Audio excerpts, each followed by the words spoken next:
All right, let's talk about T.S. Eliot's The Wasteland. It's one of the most famous, most analyzed poems of the entire 20th century. And for about 100 years, the consensus was pretty clear. It's a poem about the trauma of World War I. But what if its biggest secret isn't about war at all? What if it's actually the product of a forgotten pandemic? I mean, that line just gets under your skin, doesn't it? It captures this deep existential dread that people have felt for generations. But the real question is, where does that fear actually come from? Well, for a very long time, the answer seemed obvious. It was born from the trenches and the rubble of the First World War. And yeah, for decades, this has been the standard take. Scholars saw the poem's brokenness, its despair, as a direct reaction to the war, to a shattered European culture, and even to Eliot's own messy private life. And look, those readings are powerful. They make a lot of sense. But are they the whole story? This is where things get really interesting, because there's this other massive trauma happening at the exact same time. The poem was written right in the middle of the 1918 Spanish flu, a pandemic that killed up to 50 million people. It was an absolute catastrophe. So why is it completely missing from our understanding of the poem? To answer that, we have to zoom out a bit and look at how we as a culture remember some traumas and totally erase others. And this chart just nails the problem. We build monuments for wars. We tell stories about heroes and noble sacrifices. A soldier's death is given meaning, but a pandemic? That's a totally different beast. It's an isolating, internal battle. It doesn't create heroes, it just creates helplessness. There's no grand narrative, just a whole lot of private tragedy that culture often just meets with silence. So if the pandemic was silenced, how do we even begin to find its traces in the poem? Well, we have to start with the author's own life. And when you look, the evidence is pretty stunning. For T.S. Eliot, the pandemic wasn't some distant headline. The virus was literally in his home. He and his wife both got sick, which made it a deeply personal, physical, and frankly, awful experience for him.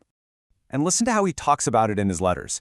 He uses the term influenza not just to describe the virus, but to describe the whole suffocating feeling of his marriage and his home life. For him, the illness of the body and the sickness of his personal life became the exact same thing. And this is the crucial part. He writes about these very specific physical symptoms, extreme dryness, a bitter taste. This isn't abstract philosophical despair. This is the raw language of a body that is suffering. So, armed with this new viral context, how does it change how we actually read the poem? Let's use it to try and decode some of its strange, notoriously difficult language. First, we need a key term, innervation. This isn't just feeling tired. It's a total draining of all your vitality, physical, mental, even moral. It's the core feeling of profound weakness that just soaks through the entire poem. And second, delirium. You know that restless, confused, hallucinatory state you get into when you have a really high fever? This idea might just unlock the entire structure of The Wasteland. Think about it. Why does the poem jump between all these different speakers and places and times with no warning? The traditional answer is just modernist fragmentation, but the pandemic reading suggests something way more visceral. It's delirium logic. The poem is structured just like a fever dream, mimicking the fragmented, hallucinatory thoughts of a sick mind. So let's apply this idea to maybe the most famous lines in the whole poem. We all know them, right? But what if we've been reading them from the completely wrong perspective? One critic makes this incredible argument that this is the voice of a corpse buried underground. And suddenly, it's not a metaphor for a dead culture anymore. It's the literal point of view of the pandemic dead, for whom the return of life in spring is a cruel, painful disturbance.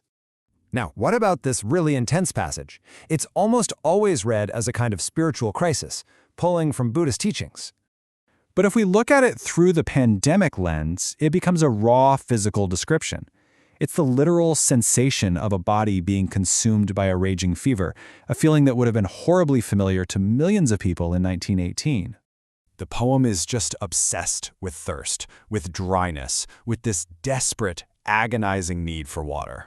And again, this isn't just a spiritual drought. It's the physical reality of a fever, that overwhelming thirst, a mouth so dry it feels like decaying teeth, a mind so confused that language itself starts to fall apart. The body's suffering is written directly into the poem's very form. So what's the big takeaway here? why does it matter so much to see this pandemic hidden inside what might be the 20th century's greatest poem? Well, seeing the pandemic doesn't erase the war reading. It just adds this crucial missing layer. The poem's fragments aren't just the shrapnel of bombs, they're also the shattering effect of a virus on the mind and body.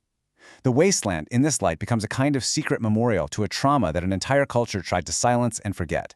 And that leaves us with one final and kind of haunting question. Eliot gave a voice to the forgotten pandemic of his time. As we create our own records of the last few years, you have to wonder, what stories are we telling? And more importantly, what are we choosing to leave in silence?